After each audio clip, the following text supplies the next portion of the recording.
हे श्री हरि विष्णु जग के पालनहार, आपको हमारा कोटि कोटि प्रणाम। हे नारायण भक्त वत्सल, दीनों के सहारे, आपकी महिमा है अपरंपार। हे माता लक्ष्मी, धन वैभव और सौभाग्य की दायित्री, आपको शत नमन। आज की पावन निर्जला एकादशी पर हम श्रद्धा और भक्ति से आपका स्मरण करते हैं। हे प्रभु, हमारे जीवन के सभी पाप, दुख और कष्ट दूर करें, हमें धर्म, भक्ति, सद्बुद्धि और मोक्ष का मार्ग प्रदान करें। हे श्री हरि विष्णु, हमारे घर परिवार में सुख, शांति और समृद्धि का वास हो। हम सब पर अपनी कृपा सदैव बनाए रखो। ओम नमो भगवते वासुदेवाय। हरे कृष्णा। प्रिय भक्तजनों, आप सभी का स्वागत है आज के इस अत्यंत पवित्र और दिव्यमय कथा में। आज ज्येष्ठ मास के शुक्ल पक्ष की पावन निर्जला एकादशी का दिन है। सनातन धर्म में इस एकादशी को सभी एकादशियों में श्रेष्ठ और अत्यंत ही फलदायी माना जाता है। जो भक्त पूरे वर्ष की सभी एकादशियों का व्रत नहीं कर सकते, वे अत्यंत श्रद्धा और नियम पूर्वक निर्जला एकादशी का व्रत करते हैं तो उन्हें वर्ष भर की सभी एकादशियों की समान पुण्य फल की प्राप्ति होती है। मार्कंडेय और विष्णु पुराण के अनुसार यह व्रत सभी पापों का नष्ट करने वाला माना है। इस व्रत को मोक्षदायिनी कहा गया है। धार्मिक मान्यता के अनुसार मृत्यु के समय मनुष्य को यमराज के दूत नहीं सताते, बल्कि भगवान विष्णु के दूत सीधे बैकुंठ ले जाते हैं। तो प्रिय भक्तजनों, आज मैं आपको सुनाने जा रही हूँ निर्जला एकादशी के दिन सुनी जाने वाली संपूर्ण पौराणिक कथाएं। आप इन कथाओं को अंत तक जरूर सुनिएगा, क्योंकि ये कथा एक के बाद एक आपको संपूर्ण पुण्य फल की प्राप्ति कराएंगी। क्योंकि इस कथा में आप सुनेंगे एकादशी माता की कथा, तुलसी माता की कथा और साथ ही लक्ष्मी नारायण भगवान की कथा और निर्जला एकादशी की पौराणिक कथा। यह दिव्य कथा सुनने के लिए आइए भगवान विष्णु के चरणों का ध्यान करें और कथा का शुभ आरंभ करें। हरे कृष्णा। निर्जला एकादशी की इस कथा को सुनने से अपार धन संपत्ति और सुख सौभाग्य की प्राप्ति होती है। किसी गांव में एक जाट रहता था। उसकी नई नई शादी हुई थी। शादी होने के बाद वह व्यक्ति पहली बार अपनी पत्नी को लेने अपने ससुराल जा रहा था। वह युवक नई नई और सुंदर वस्त्र पहनकर अपने ससुराल को जाने के लिए चल पड़ा। रास्ते में उसने देखा एक गाय बहुत प्यासी है और अपनी प्यास बुझाने के लिए वह एक तालाब में पानी पीने के लिए जाती है। जेठ के महीने की गर्मी में प्यास से व्याकुल वह गाय उस तालाब में जल पीकर अपनी प्यास तो मिटा लेती है, लेकिन उस तालाब से बाहर नहीं निकल पाती। कई बार प्रयास करती है, लेकिन उस तालाब से निकल नहीं पाती। फिर वह गाय उस जाट को देखती है और कहती है, हे मुसाफिर, मुझे इस दलदल से बाहर निकाल दो। जाट बोला, नहीं, मैं तुम्हें नहीं निकाल सकता। तुम्हें निकालने से मेरे नए और सुंदर वस्त्र खराब हो जाएंगे। मैं अपनी पत्नी को लेने पहली बार ससुराल जा रहा हूँ। तब गाय बोली, हे मूर्ख, आज निर्जला एकादशी है। आज के दिन अगर तुम मुझे इस तालाब से निकालोगे तो तुम्हें पुण्य की प्राप्ति होगी। मैं तुम्हें ऐसा आशीर्वाद दूंगी जिससे तुम्हारी 7 पीढ़ियां तर जाएंगी। नाराज होकर गाय बोली, अगर तुम मुझे बाहर नहीं निकालोगे तो मैं तुम्हें श्राप दे दूंगी। गाय की बात ना मानने से गाय क्रोधित हो गई और गाय ने कहा, तू अब से 8 पहर बाद गधा बन जाएगा। ऐसा सुनकर वह जाट डर गया और गाय से माफी मांगने लगा, लेकिन तब तक बहुत देर हो चुकी थी। वह गाय तालाब में डूब चुकी थी। ऐसा देखकर वह जाट बहुत पछताने लगा। दुखी मन से वह अपने ससुराल गया। ससुराल में उसे देखकर सब बहुत प्रसन्न हुए, किंतु जाट जैसे वहां पहुंचा अपनी पत्नी को लेकर तुरंत जाने की जिद करने लगा।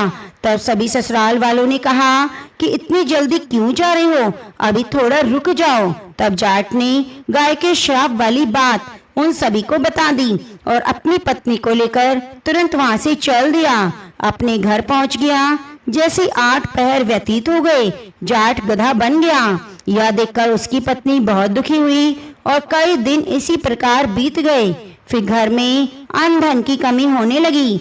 तब वह गधा अपनी पत्नी से बोला, तुम मुझे साथ लेकर चलो मजदूरी करने के लिए। उसकी पत्नी और गधा दोनों राजा के यहाँ पहुँचते हैं। वहाँ पर कुएं की खुदाई का काम चल रहा था।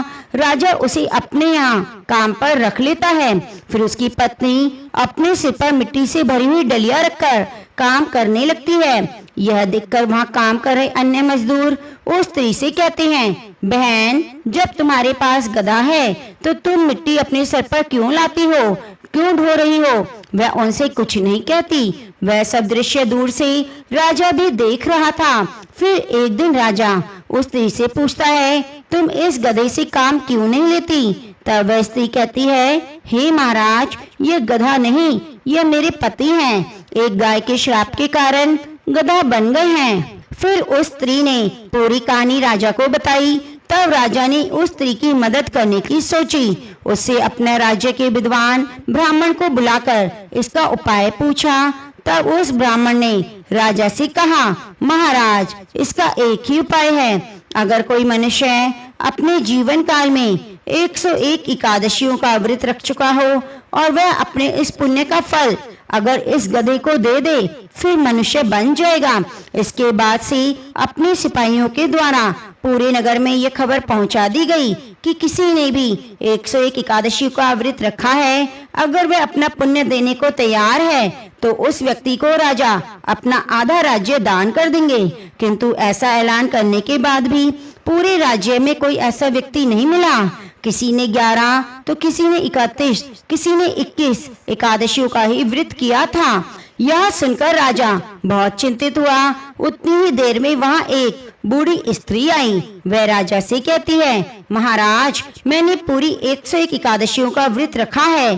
तब राजा खुशी होकर बोला, हे माता जी, आप अपनी 101 एकादशियों के व्रत का पुण्य इस गधे को दे दीजिए। मैं आपको आधा राज्य और ढेर सारा धन दूंगा। तब वह बूढ़ी स्त्री कहती है, मैं इस उम्र में राज्य और धन का क्या करूंगी? महाराज, मैं इस गधे को केवल 100 एकादशियों के व्रत का पुण्य दूंगी और बची हुई एक एकादशी जो निर्जला एकादशी है, उस व्रत का पुण्य मैं अपने पास रखूंगी, क्योंकि निर्जला एकादशी का व्रत का पूर्ण फल मुझे मोक्ष दिलाएगा। मैं भगवान श्री हरि विष्णु और माता लक्ष्मी को प्राप्त कर लूंगी।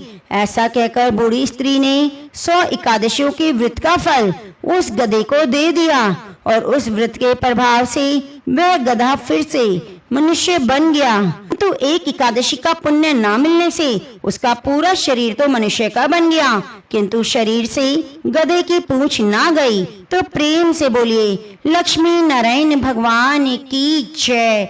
अब बड़ी ही श्रद्धा से सुनते हैं कैसे एक बूढ़ी माता ने एकादशी का व्रत रखा और इस कथा को सुनने से ही एकादशी माता अत्यंत प्रसन्न होती हैं और व्रत का पूर्ण फल प्राप्त होता है। एक बार एक बूढ़ी माँ ने एकादशी का व्रत रखा, बड़ा ही भक्ति भाव से पूजा अर्चना की। उन्हें वृद्ध अवस्था में क्या बाधा थी, तो वे अपने पुत्र पौत्रों की सुख सुविधा के लिए व्रत रखने लगी। वे दिन भर तो जरा कठोर मन करके अपनी प्यास को रोके रही। दिन में पूजा पाठ किया, कथा कहानी सुनी। पंडित जी को मिट्टी के पात्र में भर भर कर पानी और ऋतुफल दान में दिए। दोना भर भर कर बूरा शक्कर वितरण किया। उन्हें गर्मी के कारण बहुत बेचैनी हो रही थी। इस कारण से बड़ी देर तक पानी में पड़ी रही, पानी की कुल्ला करती रही, मुंह धोती रही। तब कहीं थोड़ा धीर बंध पाया। धूप तो तेज पड़ रही थी, इस कारण बार बार मुंह भी सूख रहा था। बूढ़ी माँ बहुत बेचैन हो रही थी। एक बुढ़ापा, दूसरा भयंकर गर्मी। वृद्ध अवस्था की स्थिति तो कुछ दूसरी होती है। जैसे जैसे रोध होकर दिन कट गया, अब पहाड़ सी काली रात सामने थी। उसका कटना बड़ा ही कठिन दिखाई दे रहा था। खटिया पर पड़े शांति नहीं मिल रही थी। बार बार करवट बदल रही थी। अनेक बार वे बाहर जाती, फिर भीतर आती। उनके घर के अंदर शांति नहीं थी। वे पड़ी पड़ी एकादशी माता का स्मरण करती रही, कहती रही, हे माता, आप मेरी लाज रखिएगा। आप ही मुझे शक्ति दीजिएगा, जिससे मैं भली भांति आपका व्रत रख सकूं। ये पहाड़ सी रात शांति पूर्वक व्यतीत हो सके। प्यास के कारण बूढ़ी माँ की बेचैनी तो बढ़ रही थी। उन्होंने धैर्य रखने का बहुत प्रयास किया, किंतु सहनशीलता की सीमा टूट गई और वे घबराकर एकदम चिल्ला पड़ी। बोली, बचाओ बचाओ। अम्मा का चिल्लाना सुनकर परिवार भर के नर नारी, बच्चे, पड़ोसी एकत्रित होकर बूढ़ी अम्मा की खटिया के समीप पहुंच गए। सबने पूछा, अम्मा जी, आपको क्या हुआ? आप क्यों चिल्ला रही हैं? आप इस वृद्ध अवस्था में यह कठिन व्रत क्यों करती हैं? अम्मा जी, शक्ति से ही भक्ति होती है। थोड़ी ही देर में वे फिर से बोली, अरे हमारे तो प्राण निकले जा रहे हैं। मेरी छाती पर ठंडे पानी का घड़ा रख दो। नातियों ने दादी की छाती पर ठंडे पानी का पात्र रख दिया। तब कहीं उन्हें थोड़ा आराम मिला। थोड़ी देर बाद उन्होंने अपनी आंखें बंद कर ली। एकादशी माता ने सोचा, ये बूढ़ी अम्मा है, बहुत कठोर, जरा जाकर इसकी परीक्षा लूं। वे आधी रात को मुर्गा बनकर टेर लगाने लगी। मुर्गे की आवाज सुनकर दादी माँ जल्दी से उठी। बाहर जाकर आसमान देखा, किंतु आसमान में कहीं भी प्रातःकालीन तारा दिखाई नहीं दिया। वह सोचने लगी, यह मुर्गा क्यों और कैसे बोल गया? उन्हें प्यास तो लग रही थी। थोड़ा उनका मन भी विचलित होने लगा, किंतु अंत में उन्होंने निश्चय किया, अब मैं इस व्रत को पूर्ण करके ही छोड़ूंगी, चाहे मेरे प्राण निकल जाएं। यह सोचकर वे फिर से खटिया पर स्थिर होकर लेट गई। थोड़ी ही देर में एकादशी माता ने उनकी फिर से परीक्षा लेनी चाहिए। एक छोटी सी बालिका एक गिलास में शरबत लेकर उनके सिरहाने खड़ी हो गई और जोर से बोली, दादी जी, सवेरा हो गया, हाथ मुंह धो लो, शरबत पी लो। पहले तो शरबत का गिलास देखकर उसका मन ललचा गया, किंतु अचानक व्रत का स्मरण हो आया। उन्होंने सोचा, मैं किसी भी प्रकार से अभी शरबत नहीं पी सकती। वे शांति पूर्वक खटिया पर लेट गई। फिर थोड़ी ही देर में उन्हें ऐसे लगा जैसे किसी ने उन्हें पानी के कुएं में पटक दिया हो। वे थोड़ी देर तक उस कुएं में हाथ पांव चलाती रही, किंतु उन्होंने अपने मुंह में पानी की एक बूंद भी नहीं जाने दी और वे दृढ़ता पूर्वक अपना व्रत पालती रही। थोड़ी देर में न जाने सामने आग जलने लगी, जिससे भारी गर्मी बढ़ने लगी। प्यास के कारण प्राण निकलने लगे, किंतु बूढ़ी अम्मा का कोई कुछ नहीं बिगाड़ पाया। वे जहाँ की तहाँ मुस्कुराती हुई बैठी रही। थोड़ी ही देर में बाहर प्रकाश दिखाई देने लगा। ऐसे लगा सवेरा हो गया। बूढ़ी अम्मा ने बाहर निकलकर देखा तो समझ गई, अभी सवेरा होने में 3-4 घंटे की देरी है। यह जानकर वे शांति पूर्वक इधर उधर घूमने फिरने लगी। एकादशी माता यह बात अच्छी तरह समझ गई। यह बूढ़ी अम्मा किसी भी प्रकार से अपने व्रत से नहीं टल सकती। वे उनके सत्य व्रत को अच्छी तरह से समझ गई। सवेरा होते ही बूढ़ी माता ने स्नान किया, भगवान का पूजन पाठ किया, एकादशी माता की कथा सुनी, ब्राह्मणों को दक्षिणा देकर भोजन कराया। तब कहीं उन्होंने जल ग्रहण किया।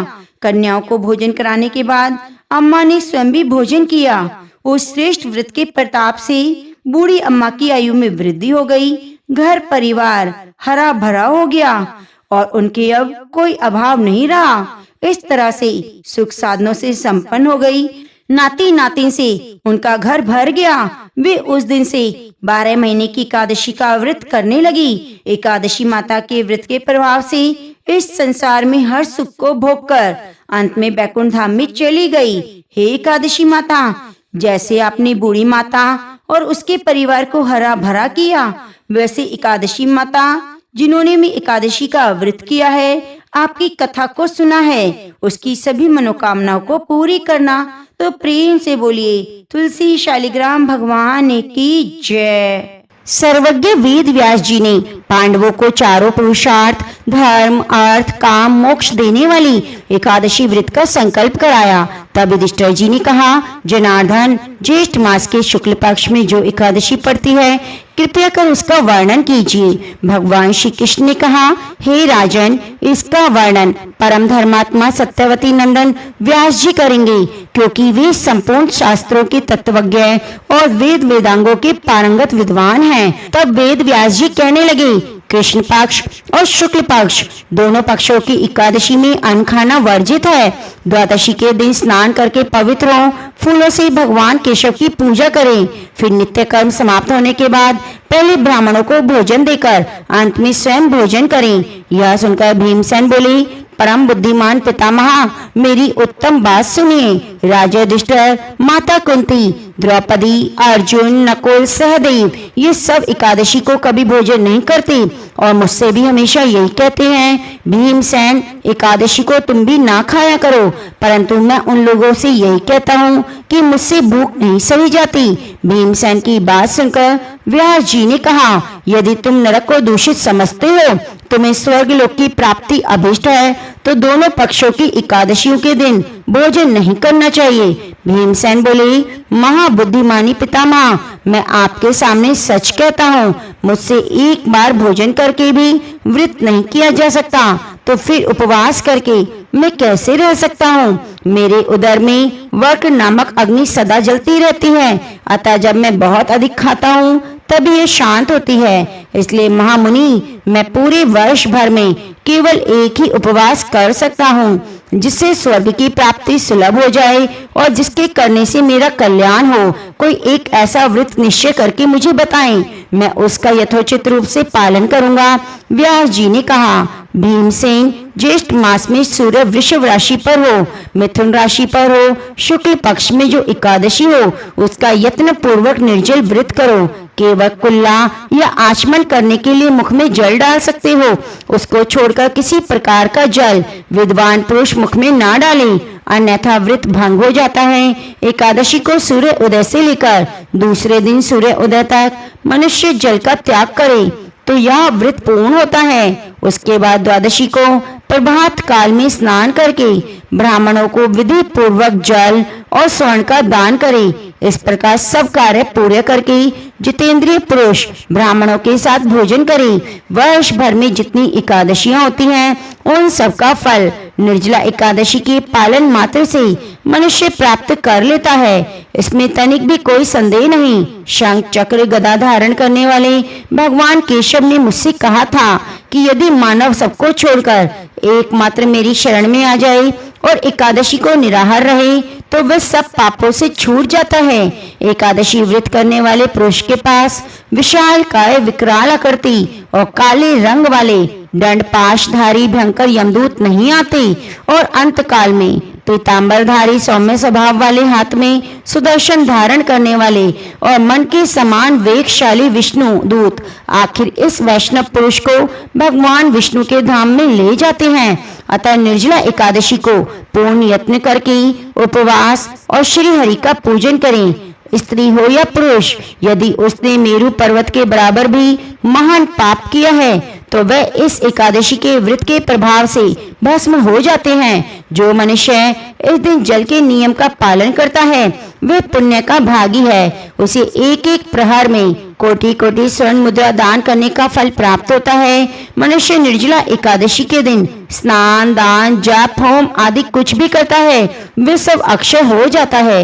यह भगवान श्री कृष्ण का कथन है। निर्जला एकादशी को विधि पूर्वक उत्तम रीति से उपवास करके मनुष्य वैष्णव पद को प्राप्त कर लेता है। जो मनुष्य एकादशी के दिन अन्न खाता है, वह पाप का भागी होता है। इस लोक में वह चंडाल के समान है और मरने पर दुर्गति को प्राप्त होता है। जो निर्जला एकादशी को उपवास करके दान करेंगे, वे परम पद को प्राप्त होंगे।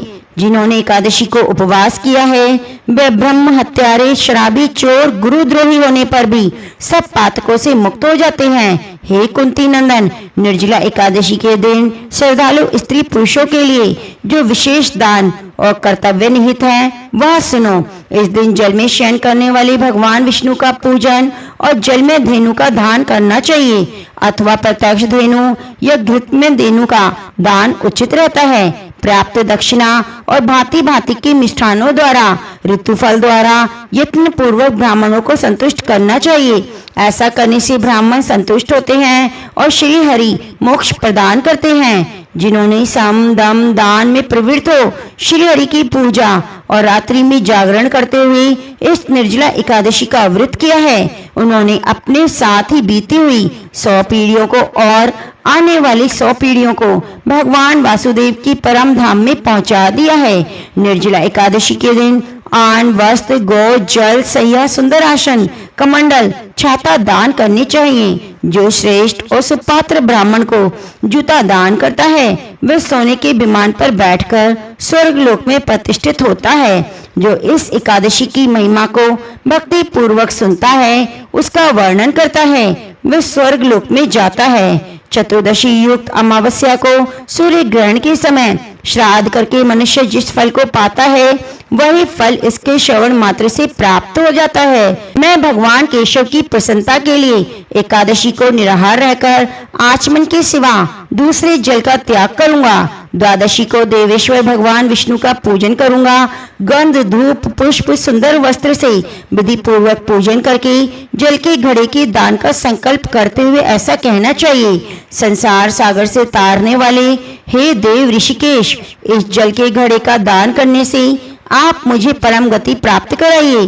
भीमसेन, निर्जला एकादशी जो शुभ एकादशी होती है उसका निर्जल व्रत करना चाहिए। उस दिन श्रेष्ठ ब्राह्मणों को शक्कर के साथ जल के घड़े का दान करना चाहिए। ऐसा करने से मनुष्य भगवान विष्णु के समीप पहुंचकर आनंद का अनुभव करता है। आज ही के दिन भगवान श्री कृष्ण ने देवी रुक्मणी का हरण किया था, अतः यह एकादशी रुक्मणी हरण एकादशी के नाम से भी जानी जाती है। तो प्रेम से बोलिए राधा कृष्ण भगवान की जय। ओम नमः शिवाय। प्रिय भक्तजनों, अब आपको सुनाते हैं नवग्रहों की कथा। ज्योतिष शास्त्र में नवग्रहों को बहुत ही महत्वपूर्ण माना जाता है, क्योंकि इन्हीं ग्रहों की चाल के कारण सभी राशियों के जीवन पर सकारात्मक नकारात्मक प्रभाव पड़ते हैं। लेकिन कथा सुनाने से पहले आपको नवग्रह के माता पिता के बारे में भी बताते हैं। इन सभी नवग्रह के माता पिता कौन हैं? ज्योतिष विज्ञान में ग्रह और उनकी दशा का विशेष महत्व है। यह सभी नवग्रह किसी न किसी क्षेत्र जैसे शिक्षा, ज्ञान, धन, लाभ, हानि इनका प्रतिनिधित्व करते हैं। सबसे पहले ग्रह की बात करते हैं सूर्य। सूर्य देव के पिता का नाम कश्यप है, इनकी माता अदिति है। पंच देवताओं में सूर्य देव का विशेष महत्व है। दो पत्नियां हैं, संध्या और छाया। शनिदेव भगवान सूर्य के पुत्र हैं। यमराज और देवी यमुना इनकी संतान है। दूसरे ग्रह चंद्र ग्रह है। चंद्रदेव महर्षि अत्रि के पुत्र हैं। उनकी माता का नाम अनसुया है। शास्त्रों के अनुसार चंद्रदेव की 27 पत्नियां हैं, जो 27 नक्षत्रों का प्रतिनिधित्व करती हैं। चंद्रदेव बुध ग्रह के पिता हैं। तीसरे ग्रह है मंगल। शास्त्रों में बताया गया है मंगल देव के पिता भगवान शिव हैं। भूदेवी इनकी माता है। मंगल पूरी तरह से ब्रह्मचारी है। मांगलिक दोष का संबंध भी इन्हीं ग्रह से होता है। चौथे ग्रह है बुध ग्रह। बुध देव के पिता चंद्र और देव तारा इनकी माता है। बुध देव को समस्त वेद और शास्त्रों का ज्ञान देव गुरु बृहस्पति से प्राप्त हुआ। इनकी पत्नी का नाम इला है। चंद्र वंश का प्रारंभ भी इन्हीं से होता है। चौथे ग्रह बृहस्पति हैं। देव गुरु बृहस्पति के पिता महर्षि अंग्री हैं। सुपा इनकी माता का नाम है। इनकी पत्नी का नाम तारा है। महाभारत काल में मुख्य भूमिका निभाने वाले गुरु द्रोणाचार्य इनके पौत्र माने जाते हैं। शास्त्रों में इन्हें देवताओं का गुरु बताया गया है। पांचवी ग्रह है शुक्र ग्रह। शुक्र देव के पिता भृगु ऋषि हैं और काव्य माता इनकी माता का नाम है। इन्हें कठिन तप के कारण भगवान शिव से मृत संजीवनी विद्या प्राप्त हुई। इनकी पत्नी का नाम जयंती है, जिन्हें देवराज इंद्र की पुत्री के रूप में जाना जाता है। छठे ग्रह है शनि ग्रह। शनि देव भगवान सूर्य के पुत्र और इनकी माता छाया है, लेकिन शनि का स्वभाव अपने पिता के गुणों से बिल्कुल अलग है। शनिदेव कर्मों के अनुसार फल देते हैं। इनकी पत्नी का नाम धावनी है। 7वें और 8वें ग्रह के रूप में राहु और केतु को माना जाता है, जो कि समुद्र मंथन के समय अमृत पान करने से पहले तक स्वर्ण भानु था, जिनके पिता का नाम विप्रचित और माता का नाम सिंहिका था।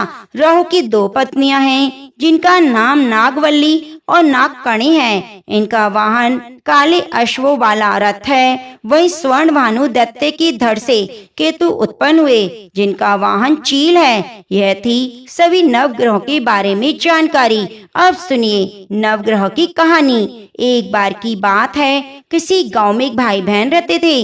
बहन का विवाह हो चुका था। एक दिन भाई अपनी बहन से मिलने के लिए ससुराल जा रहा था। रास्ते में भाई को एक सांप मिला।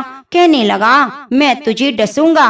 भाई बोला, हे नाग देवता, मैंने ऐसा कौन सा अपराध किया जो आप मुझे डसोगे? मैं तो अपने माता पिता का एक पुत्र हूँ, बहन का भाई हूँ। मेरी पत्नी और बच्चे मेरा इंतजार कर रहे हैं। आप मुझे क्यों डसना चाहते हो? तब वह सांप बोला, तुम्हारी नवग्रह की दशा चल रही है, इसलिए मैं तुम्हें डस लूंगा। जब सांप किसी भी तरह राजी नहीं हुआ तो वह बोला, ठीक है, मैं अपनी बहन के घर से मिलने जा रहा हूँ, वापिस आऊंगा, तब मुझे डस लेना। सांप बोला, क्या पता तुम वापस आते समय इस रास्ते से ना आओ, मैं तो तुम्हें अभी डसूंगा। तब वह लड़का बोला, ठीक है, तुम ऐसा करो, मेरे थैले में बैठ जाओ, जब मैं अपनी बहन से मिलकर वापस आऊंगा मुझे डस लेना। सांप ने उसकी बात मान ली, थैले में बैठ गया। लड़के ने ऊपर से बेल पत्र ढक दिए ताकि किसी को दिखाई ना दे। फिर वह अपनी बहन के घर पहुंचा। बहन उस समय नवग्रह की कहानी कह रही थी। उसके भाई को आया देखकर भाई से कहा, भाई तुम बैठो, मैं पहले कहानी कह लूं, तुम बैठो और मेरी कहानी भी सुनो।